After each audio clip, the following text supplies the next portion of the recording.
Hey everyone, welcome to another Malts and Meeples video. We are back in the world of Avalon, playing some more Tainted Grail, The Fall of Avalon by Awaken Realms. So if you remember last time, I got stomped, basically. Yeah, there was a whole lot going on and none of it was good for me. But now I'm diving back into the world and I'm excited to get back in and really get a chance to play it again. It's going to be a weekly stream, I think, that I'm going to be doing for a little while here, playing this game. Ton of fun. The first time I played it, it was just, yeah, I lost a little bit. Just by a little bit. So, it's, lost my train of thought there. So, if you are enjoying the streams, please give the Twitch channel a follow. We'd appreciate that. Or the YouTube channel a subscribe.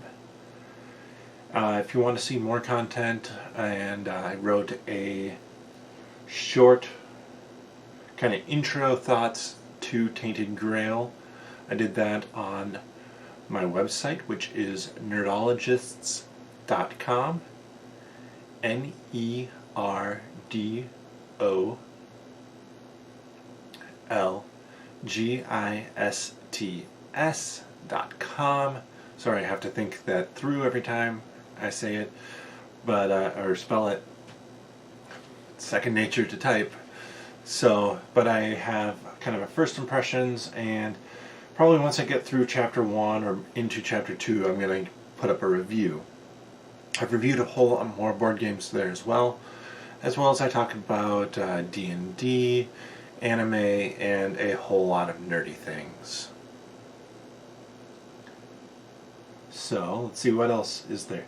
Oh yeah, and the other thing up on there, as well as on whatever your favorite podcast platform is, I run a podcast called 10 Minute Marvel. It is a podcast where the episodes are basically 10 minutes or less, and I talk about Marvel. Sweet, we are live. Excellent. Double check.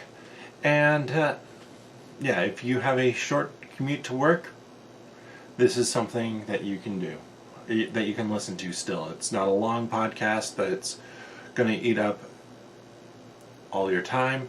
Even if you have 5 minutes to and from work, you'll be able to get through the episodes in one day. That comes out every Tuesday, and I think I am 29 episodes in currently. So we're at the point now where I kind of want to jump back into playing this game. We have our men here reset. We have Bayor out there. We're actually going to swap the position of these two decks. And let's look at part 1 of chapter 1. Place this card on the top of the active quest file. Time is short. The guardian menhir that has been protecting your town since the ancient days is about to go dark. Rumor has it that there's a secret druidic ritual that can help rekindle the menhirs. You must explore the locations surrounding Connacht and find it. Earn Rights of Menhir secret card. To do so, you will have to explore locations surrounding. Success, if you have Menhir Rights, take part 5 from the event deck and discard this card. If it's the first time in Connacht, we could sleep, but it isn't.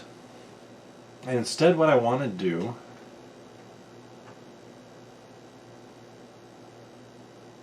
wow, that is a ton of energy.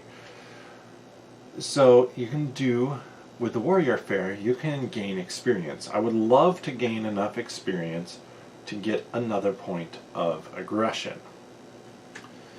And to kind of go over how experience works, at the end of every day you have the option to spend your experience and then level up something.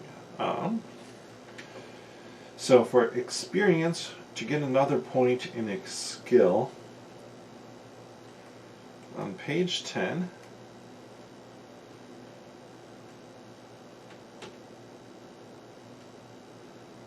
somewhere, maybe. Experience raising your attributes or getting diplomacy cards. So we must have another spot that also talks about it.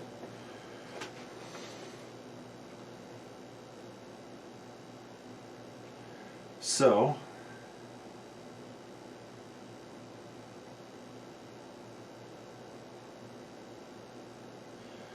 we would need to get an aggression, we would need 6 experience points. So I don't think that's going to be happening right now. It's going to be something I save up for. Also, I forgot to talk about this. So I believe I've had one of these on the stream before. The can might have looked different, but this is Xtra, which is a pale ale from Surly Brewing out of Minneapolis, St. Paul. The brewery that I like a fair amount of the beer that they make. I don't really love their location. Doesn't have that brewery feel. It feels more like a big restaurant. But the beer is quite good, and this one I'm a big fan of.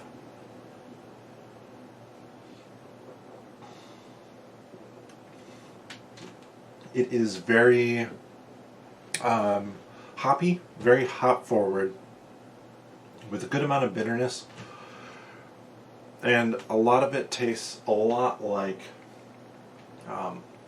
grapefruit, which is a fruit that I like a lot.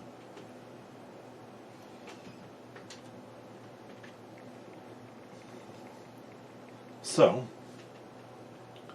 let's jump in and see what I want to do. So I think for my first action, I'm going to spend 1 experience using the ability on the card here to gain a reputation. I know that I want to gain some experience, because right now my way to get the Men Here rights is going to be in here, and last time that was a little bit tricky, though I had quite a poor roll.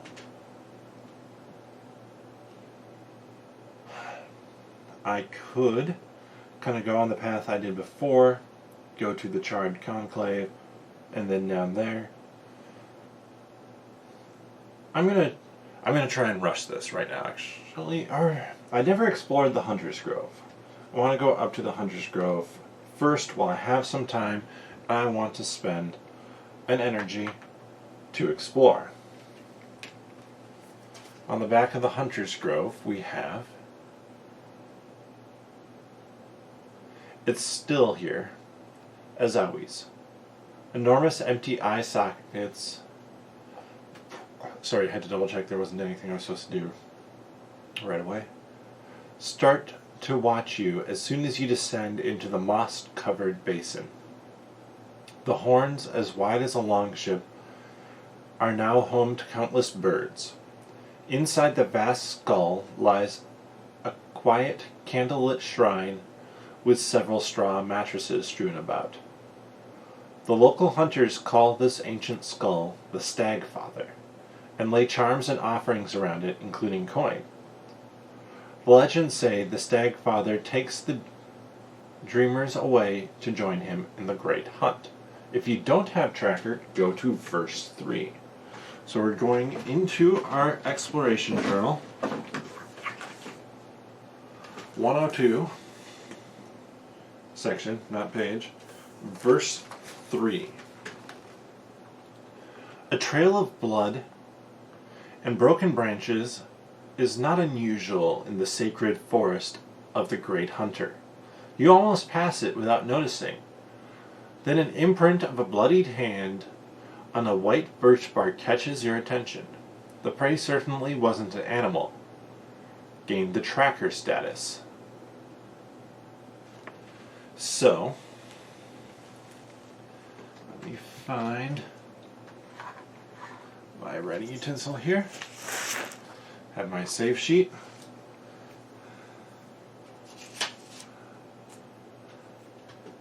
I'm going to fill this in completely.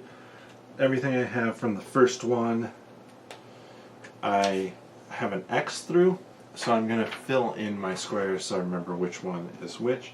I'm going to follow the trail and go to number 5 here. So I did that, move there. So 1, 2, I should be down here. 5. A tangle-haired bow maiden lies hidden deep in the briars, clenching her pierced gut. It looks like the hunter has become the prey. Judging by the bow maiden's hisses and curses, there's still some fight in her. You approach her regardless. Her wound looks beyond your help. There's only one place that can tend to the injuries like this. The island asylum off the coast of the south. But it's a long track to save a bloodthirsty servant of the Stagfather. Place a time token and dial. So we have our time token.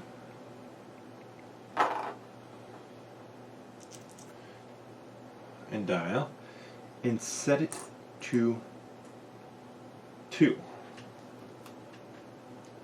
This dial moves with your character model. As long as you have the dial, add 1 to each cost you pay. When it ticks down to 0, discard it. This will make the task impossible to complete. You can also voluntarily discard it at any time. New task. Bring the wounded bow maiden to the island asylum and explore the asylum to find help for her. Exploration ends. So, this is on 2, and I have to get down to here. It takes me 2 energy to move, so I could exhaust myself. 1, 2, 3, 4, 5, 6. So I have to figure out with my energy total, so it always starts at 6. Do I have to go 1, 2, but go back up to 4, 1, 2.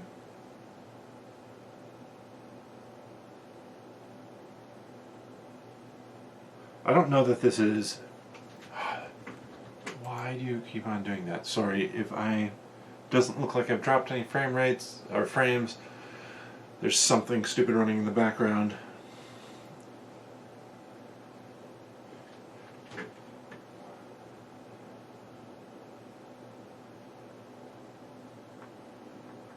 think I'm supposed to be there. So, in that case, I will spend the 2 to move here. Now I'm going to sleep for the night. We know that sleeping for the night is going to get me...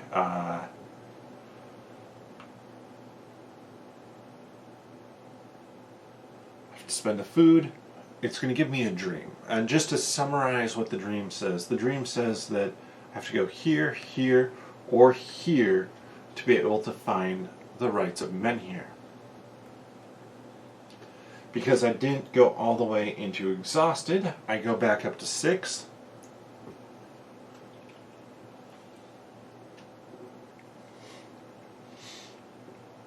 This counter ticks down to 1. I have to say I'm fairly impressed that that balances like it does. And then we flip over Chapter 1, Part 2. Homeless vagabonds roam the roads and trails. Many hail from fishing villages further west where the last menhirs went dark weeks ago. Though malformed and sick, they're the lucky ones. Their tales chill you to the bone. Is this the fate that awaits you? Help the refugees. Each player may spend a wealth or a food to gain a rep and an experience. So I want the experience, and the reputation is good. Then place 5 minus 1 per player, so 4 random events on the top of the deck, and this gets discarded. I'm not sure I've shuffled this. Good weather would be great. And I'm going to pull the top 4 off, place that on top of Chapter 3. This is a really nice system. I don't flip anything yet. So then I'm going 1 here, which costs me 2 energy. And I have to deal with a gray encounter. Now this is the very first encounter. I know it is a mist-shaped vermin. I shuffle up my combat deck, and I'm going through this in a little bit more detail again, even though I've done this once before, just in case somebody sees that this is the second game and decides to jump in here instead of jumping in the first failed playthrough.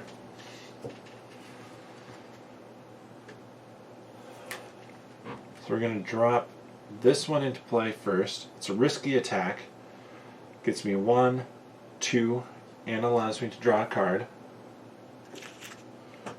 So right now, it is doing 1 damage to me.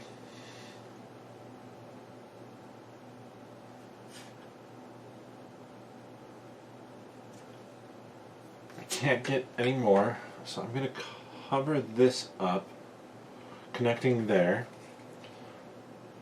for a bonus 1. I put a time marker on here, and I prevent 2 damage. So it does 1 damage, I prevent 2, time marker comes off, I draw my card for up to 3, or that I automatically get, plus then I get 1 for that time marker coming off.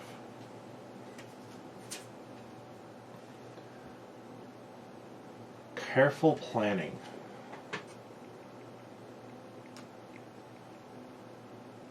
It's going to give me an extra card.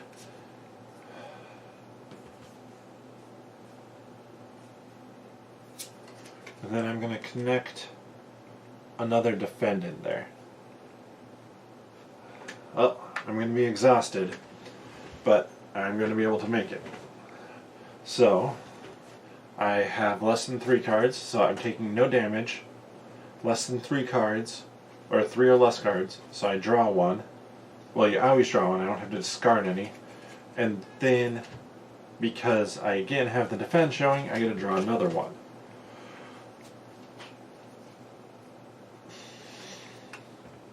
And we're just going to go with surprise attack, dealing 2 more damage to the mist-shaped vermin. And I have defeated it. It gives me a food, which is great because I would have had to have started hunting almost immediately. Then these are discarded. I spend 2 to go down there. I'm going to spend 1, becoming completely exhausted, to explore. And I'll read the back here because then it takes me straight to verse 11 since I have the bow maiden with me. The waves splash against the hull of the boat. A silent, hooded man slowly ferries you to a secluded island. Its dark willow grove overlooked on 3 sides by an ancient necropolis, carved into the side of the mountain. You know the sick are kept in the deep, dark holes, yet you still feel uneasy stepping down onto the shore. Grim monks, the keepers of this place, inspect your body despite your objections. Only then do they agree to listen to you. So this is location 109, and it tells me to go to verse 11 because I have, let me double check that. If you have the tracker status and a dial, go to verse 11. Verse 11 has that shape for me. This basically allows me to figure out or kind of decode 1, for 147 in the Book of Secrets, BOS.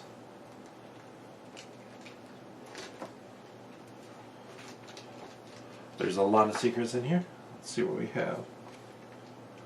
The Bow Maiden reluctantly thanks you and hands you a small parting gift. Each party member gains an experience, up to 2.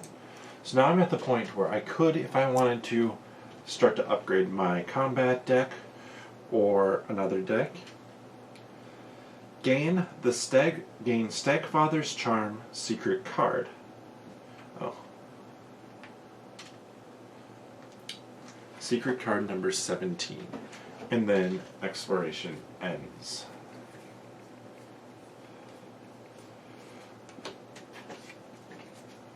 Stagfather's Charm. This says, I'll hold it up here. When you draw the Bow Maiden encounter, put it at the bottom of the deck, gain 1 food, and continue the game. So basically that is giving me, I have an in with the Bow Maidens now. So if I run into a Bow Maiden, they're just going to give me a food because I've helped their sister. And now I have to spend a food because I am exhausted. Let me find.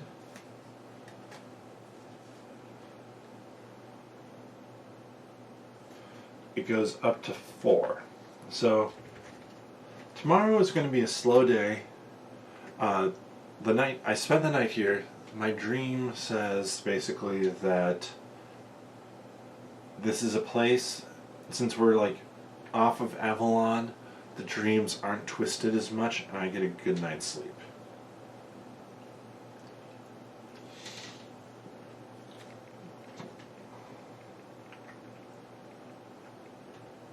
We're down to 6. And we flip our random encounter. Howling Gale. When resting, gain no hearts, lose no sanity. A hellish wail surrounds you. We're going to actually adjust this some more so it's a little bit easier. I don't have to reach across everything quite as much. So, new day. I'm going to spend an action to explore. Still have a food. I could hire myself as an assistant. I could tour the island's monuments, or I could sneak into the forbidden depths. I'm going to sneak. And we are looking for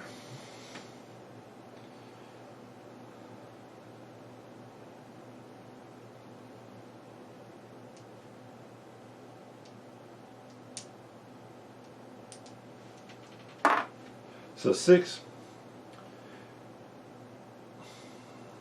We go to verse 3. If I had part 5 of Dreams and Prophecy status, I would go to verse 8. Otherwise, I read on. Archdruid Wormtoe is in one of the deepest cells, desperately sustaining himself with magic. The last strips of skin on his body resemble the scales of a half-scrubbed fish. His mind, however, seems in good shape. It doesn't take long for him to recognize that you're an outsider. He takes a long, hard look at you. If you're playing Maggot, if he's in the party, or if you have fewer than 1 magic, it would have ended. However, listen to me, the druid says. We should let you all die for what you did to us, ungrateful filth. But the knowledge of the circle cannot die with me. You have to listen. You have to remember. Each party member gains 2 experience. 4. Still want to get to 6 if I can.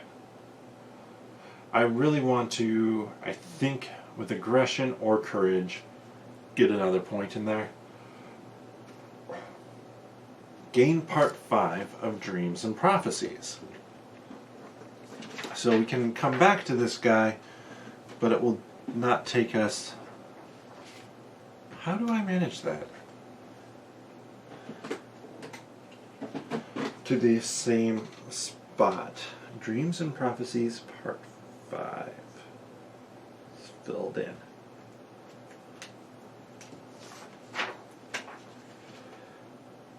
Gain secret card 11. Some more secrets. Menhir writes, you can now activate Menhirs. The cost of this action can be found on the back of each location with a Menhir symbol.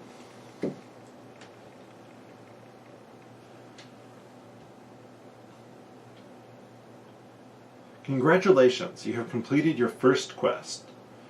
You now know how to wake the ancient Menhirs. When you finish a quest, make sure to always follow the instructions on the success section of the quest card. New task. Get to a location with a Menhir icon and activate the Menhir before time runs out. Exploration ends. Success. As soon as you have Menhir rights resolved, the Chapter 1 Part 5 card.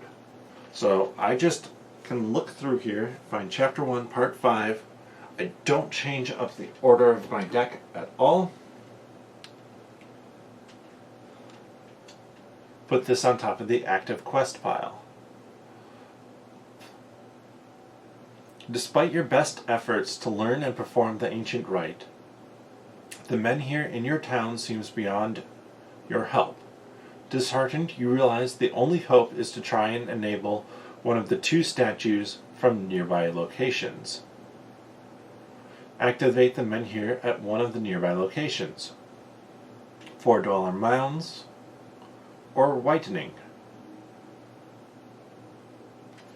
So if we make it far enough, we can get to step 6. Whitening is here. 4 Dweller Mounds is here. I don't know what it costs for either. I know that they generally cost magic, though.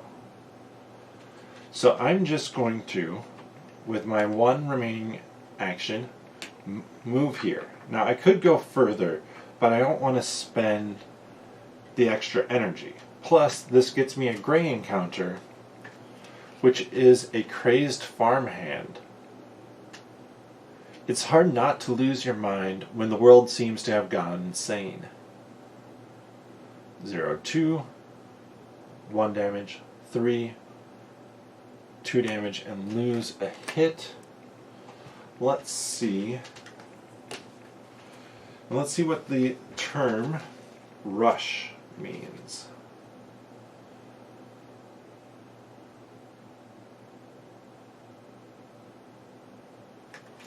So, automatically going to hit me for 2. That sucks. I'm in the encounter. There's 2. I can do that in a bow maiden. However, if I can eat tonight, I will heal one of those, and I can even take 1 more damage and be okay.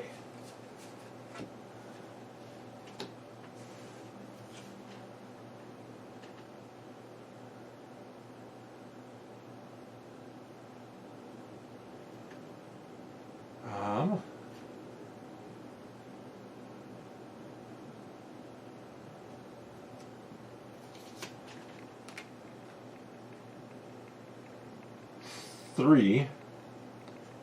That's more than I want. I'm actually going to play this down to be able to draw 2 additional cards.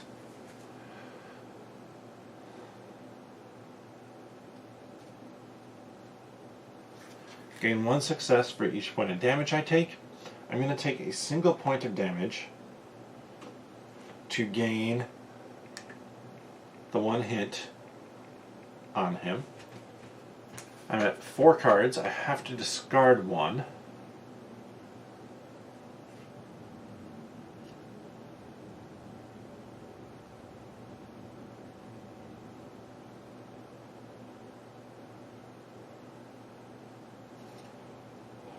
I'm going to discard that one. Then I get to draw a card. Feel like I might have been at 1 extra card, because I should be up to 3 now. So I have a surprise attack in my hand, but that would only get me 1 more damage.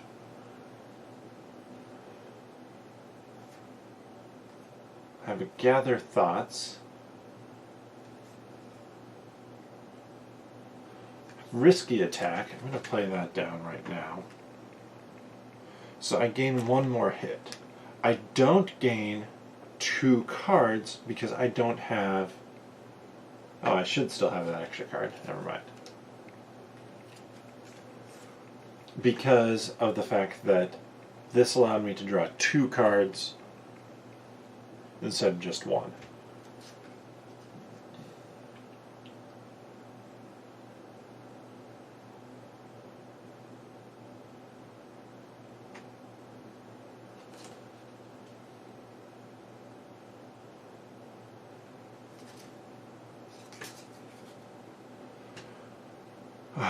As much as I would want the food, I'm going to not play a card and escape. This allows him to do his opportunity attack. Oh no, escaping requires energy. I would have to spend an energy to escape.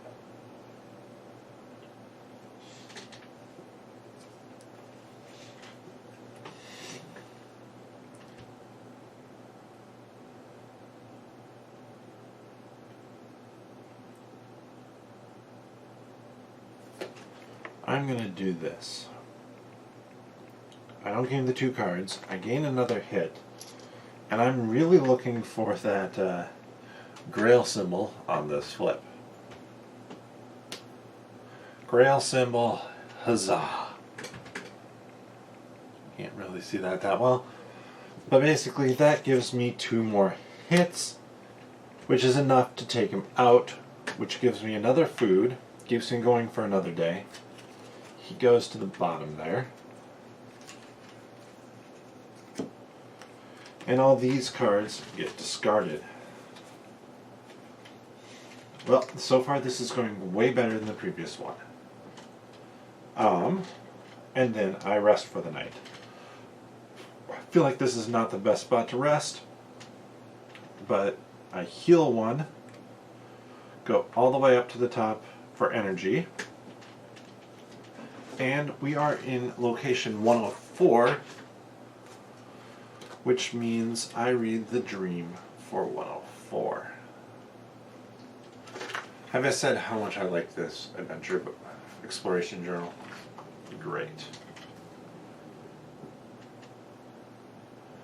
In your dreams, you flee from the rolling wave of darkness slowly consuming the land behind you. You try to pick your paths carefully, making sure to gather ample provisions along the way, to rekindle any menhirs you find. After a while, the wave catches up with you and swallows you whole. You come back to the start of the dream. This time you flee as fast as your legs can carry you, but the hunger, dead ends, and beasts of this land quickly end your life. To survive, you need to move fast, but not at the cost of your resources or survival tracks.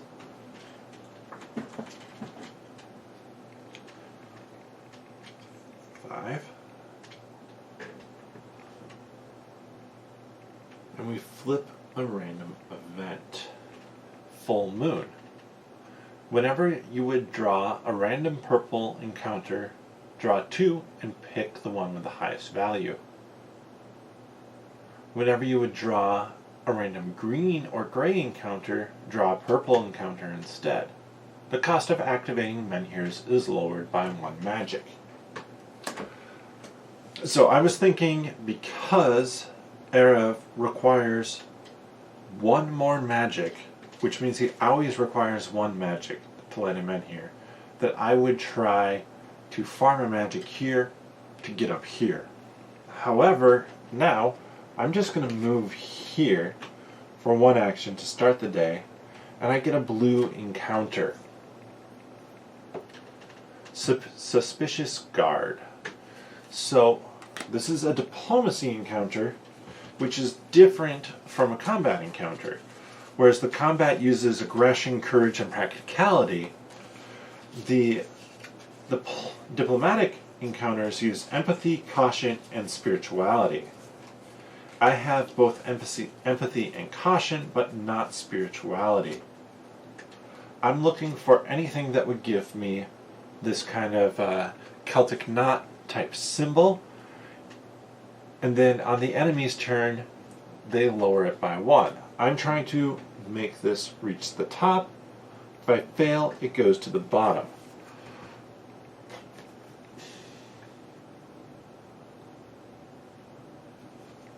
We're going to go with the bizarre method to start. Mainly because that gives me 2 of those symbols that I'm connected to. I have it from empathy and caution. So that moves it up by 2. I'm only 1 short.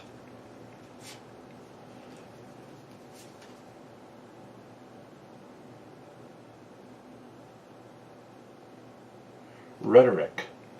So rhetoric will actually win this for me right now. By being able to connect it on caution, I won't play my additional card, even though I can connect it, because it says on the enemy turn, every time it would go down, go up instead.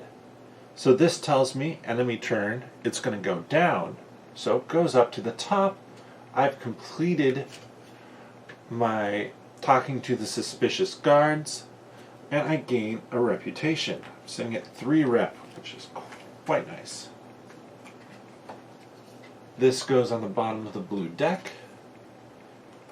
And now I'm going to, and I can do this for free, look at the menhir.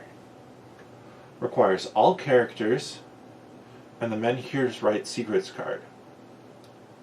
Pay 3 energy, 1 health, 1 wealth, and 1 magic, which is 0 currently, but because I'm Erev, 1, and put a new menhir in this location, set its dial to 9 minus the number of players. So that would be 8, which is the highest it can go. So I have to get a wealth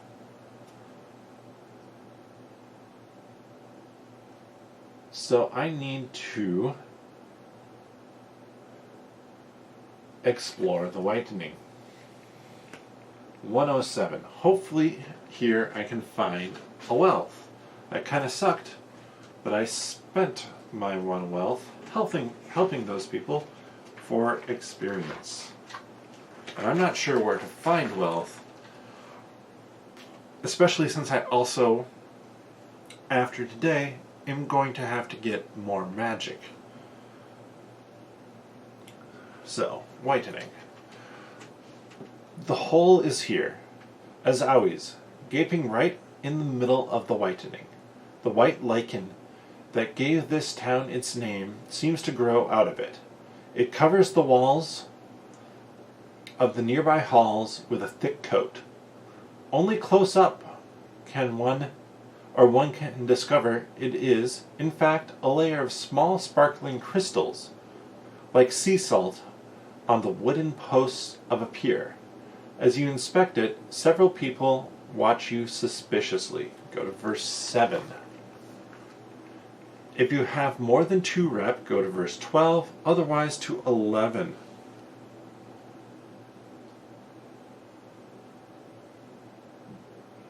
Ask the people to help with your journey, verse 4. Gather white lichen, verse 5. I'm going to ask them to help. Verse 4.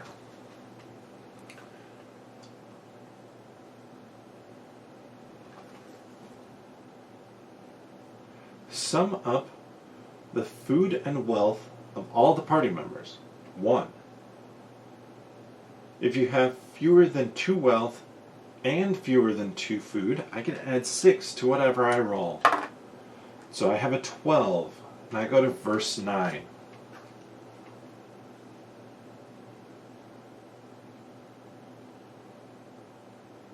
Some are moved enough by your plight to share their meager property. If you don't have part 4 of the pillager status, gain 1 random item, which I'm going to shuffle those, and I gain part 4 of the pillager status. I really was hoping that they would just be like, here's 10 bucks. Here's 1 wealth. Because as nice as an item is, by the way, I should be down there. I need the wealth. And I can go to the smith shop, I guess. That would be the plan to gather wealth. So I do have a spot, at least I can get it right away.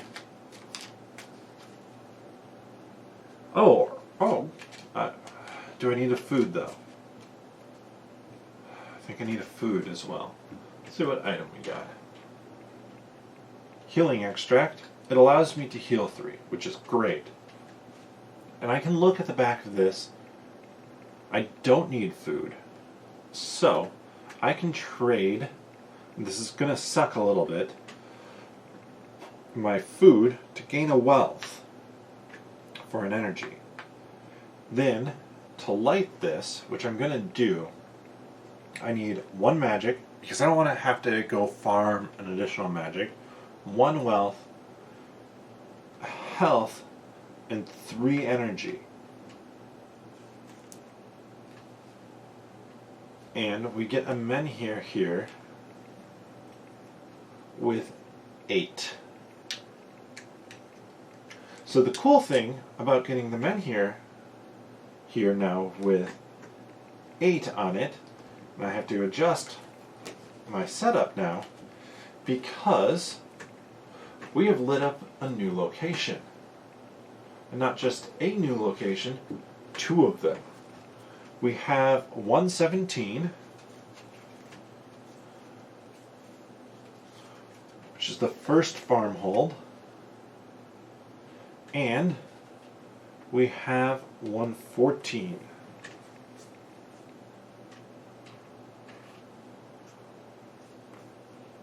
Which is the Tangleroot.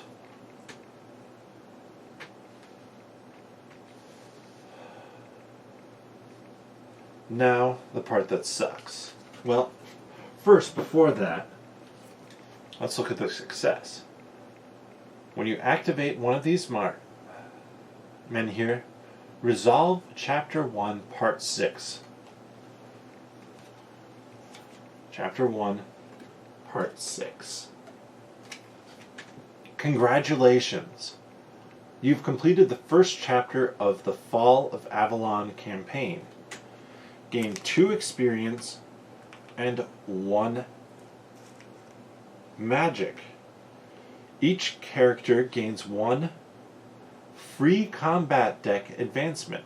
Discard your event deck, place any random event cards back in the random event deck and shuffle it. Then either save your game or draw Chapter 2 setup and follow the instructions for the next chapter. So, we're going to save the game, but before I do that, let me quickly pull out these random event cards. We didn't even get to see 2 chapter events. I don't know what those are, and I'm not going to look at them and read them, because if I play this again, and this game is definitely playable again, because if I had a Magid, I could have gotten the rights here. If I had Bayor, I could have gotten them there. Or if Arab, now I have 6, I can get my aggression up high enough to be able to get the rights.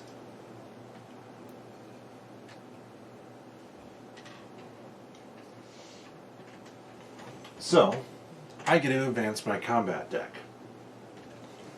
What that means is I shuffle, draw 3, and I'm going to double check this in the rulebook so that we do this right for sure. Combat.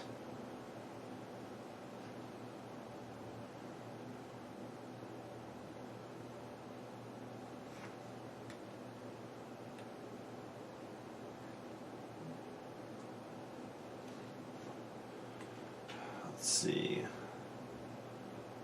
Character advancement. So you take the top 3, reveal them, pick one.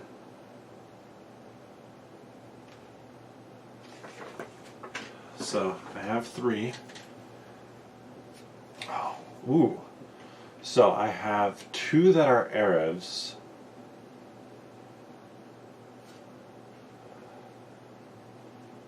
I'm going to go with Scythe Attack.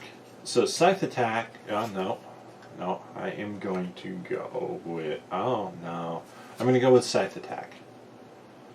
Because what that does is it gives me a card here that, just some nice artwork, but that allows me to match up to get a couple different attack symbols, or attack cubes, as well as I can do this as a bonus. The downside is this top corner, we have the double aggression symbol. However, because I have 6 experience, when I start chapter 2, the first thing I'm going to do, which kind of sucks, is rest. I don't have food to spend, so I believe that I'm going to have to see what that does for me, but that will be next time as well. Fingers crossed. Will go well.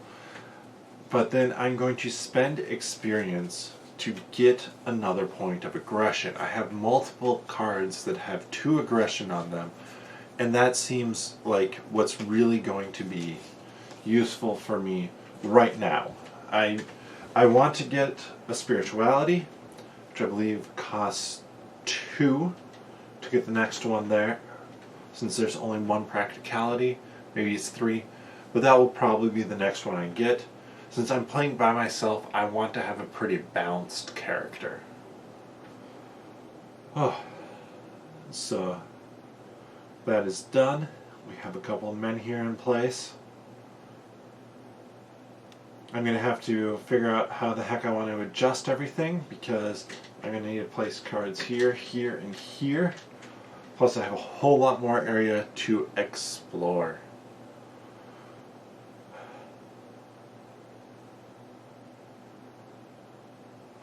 Part of me really just wants a setup. Or maybe we will. Let's go through the setup for 2.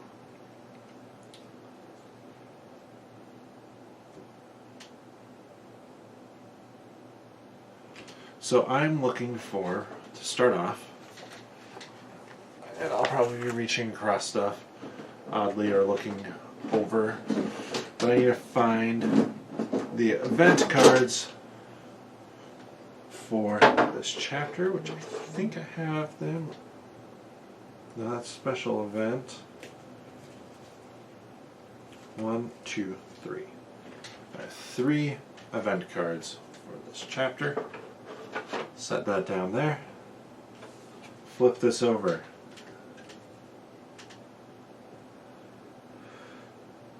Create the encounter decks. So we've done that, but now the encounter decks change. Find those cards here quick.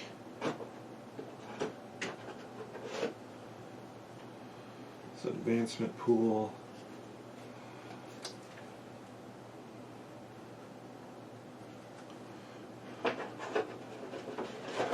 And without looking, it tells me, right now I have all the ones with 1 banner. So I'm looking for all the additional ones now with 2 banners.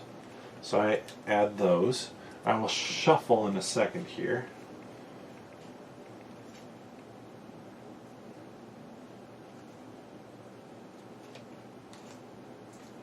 Made my life harder than I needed to. Missed some 1s in blue.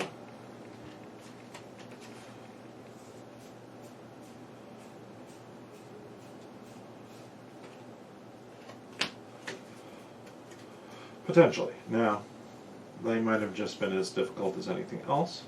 Our purple ones.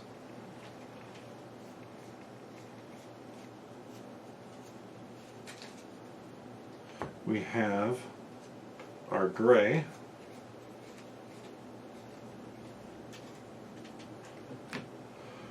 And we have our green.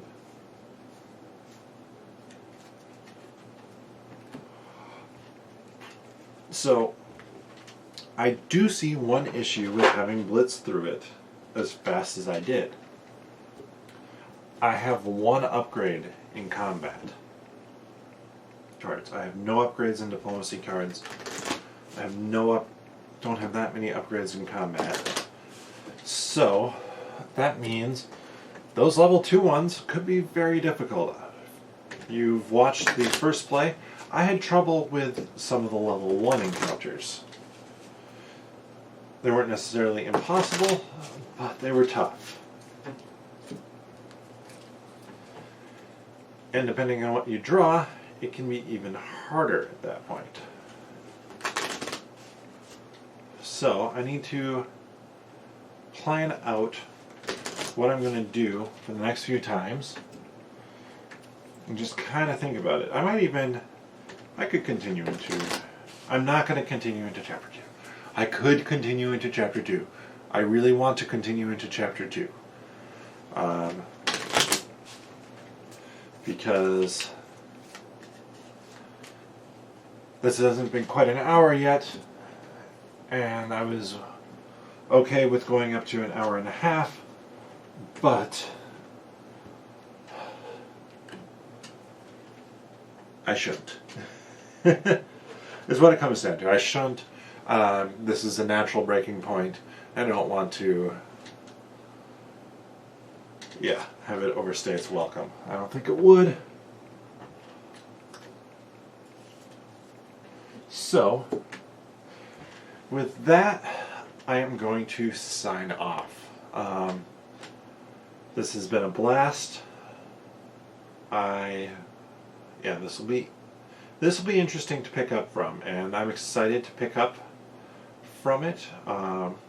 This is going to be interesting to store on the table still. I try not to pick it up in between things simply because I would have to keep better track of things in terms of where I'm at.